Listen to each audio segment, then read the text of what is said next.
Cells పెట్టుకుని current bill ఆదా చేసుకుంటూ డబ్బులు సంపాదించండి. SRK green energy. Bharat Pak మధ్య ఇప్పుడు పచ్చగడ్డి వేస్తే బగ్గుమనే పరిస్థితి నెలకొంది. ఇప్పటికే రెండు దేశాల మధ్య తీవ్ర ఉద్రిక్తతలు నెలకొనగా తాజాగా పహల్గామ్ ఉగ్రదాడిలో అవి తారా స్థాయికి చేరుకున్నాయి. ఇప్పటికే పాకిస్తాన్ పై అనేక ఆంక్షలు విధించిన భారత్ బుధవారం కేబినెట్ కమిటీ ఆన్ సెక్యూరిటీ సమావేశమై 5 కీలక నిర్ణయాలను తీసుకుంది. అందులో సింధు జలాల పంపిణీ ఆపడం, పాక్ వాసులకు వీసాలు రద్దు చేయడం, అట్టారి సరిహద్దు మూసివేత, భారత్ లోని పాక్ అధికారుల తొలగింపు, ఇస్లామాబాద్ లోని భారత్ అధికారులను వెనక్కి రప్పించడం వంటి కీలక నిర్ణయాలను తీసుకుంది. ఈ నిర్ణయాలకు ప్రతీకారంగా భారత్ పై పాక్ కూడా అలాంటి నిర్ణయాలే తీసుకుంది. సిమ్లా ఒప్పందం రద్దు, భారత్ లో వాణిజ్య సంబంధాలు తెంచుకోవడం, పాక్ ఎయిర్ స్పేస్ ని భారత్ ఉపయోగించుకోకుండా అడ్డుకోవడం, భారతీయులను సార్క్ వీసాలు రద్దు చేయడం, ఇస్లామాబాద్ లోని భారత దౌత్య అధికారుల తగ్గింపుతో సహా పలు నిర్ణయాలను తీసుకుంది. ఈ క్రమంలోనే రెండు దేశాల మధ్య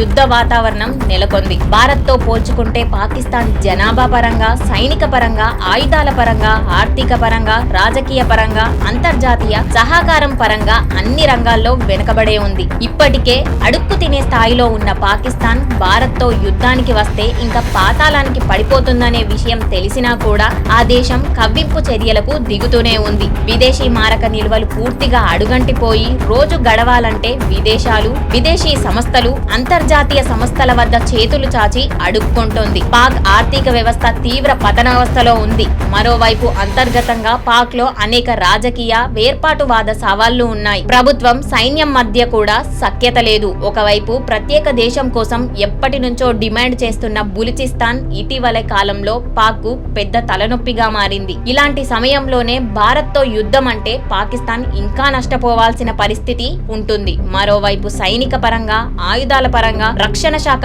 బడ్జెట్ పరంగా చూస్తే భారత్ తో అసలు పాకిస్తాన్ కు పోటీ పడే స్థితిలో కూడా లేదు. భారత్ వద్ద 14 లక్షల మంది సైనికులుండగా పాకిస్తాన్ వద్ద కేవలం 6.5 లక్షల మంది సైన్యం మాత్రమే ఉంది. ఇక రిజర్వ్ ఫోర్సులు భారత్ వద్ద 11 లక్షలు ఉండగా పాకిస్తాన్ కు కేవలం 5 లక్షలు మాత్రమే ఉంది. 2024లో భారత రక్షణ బడ్జెట్ $81 బిలియన్ కాగా పాకిస్తాన్ రక్షణ బడ్జెట్ $11 బిలియన్ మాత్రమే కేటాయించారు. ఫైటర్ జెట్లు అంటే సుఖోయి 30, MKI రఫేల్ భారత్ వద్ద 600 కంటే ఎక్కువగా ఉండగా పాకిస్తాన్ వద్ద 350 ఉన్నాయి.